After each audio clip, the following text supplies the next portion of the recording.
UMNO sudah 3 tahun berurusan dengan DAP. Mengapa MCA masih tidak keluar? Demikian persoalan sinis seorang pemerhati terhadap Presiden MCA, Datuk Seri Dr. Wee Ka Siong yang didakwa kelam kabut seolah-olah mahu keluar daripada Barisan Nasional BN jika UMNO bersama DAP.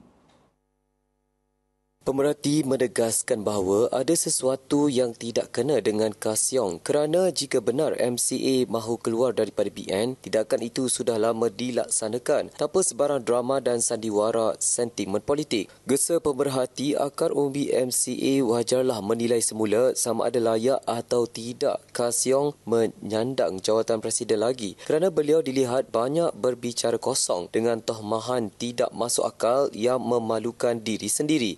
Pemerhati turut mendakwa parti itu sudah sekian lama berada dalam keadaan selesa. Justeru mengapa secara tiba-tiba membingitkan isu mahu keluar BN seakan-akan mahukan publiciti murahan. Terdahulu Ka Siong berkata MCA berpendirian tegas mereka tidak akan menerima kerjasama dengan DAP dan sebarang tindakan yang menjejaskan identiti BN akan mengundang reaksi tegas daripada mereka. Katanya setiap isu melibatkan asas ideologi, hala tuju parti dan kelangsungan MCA dalam politik akan diputuskan oleh jawatan kuasa pusat tanpa teragak-agak. Justeru Ka Siong menegaskan MCA akan bertindak sewajarnya pada masa yang tepat sekiranya wujud perkembangan yang menggugat pendirian dan prinsip perjuangan parti tersebut.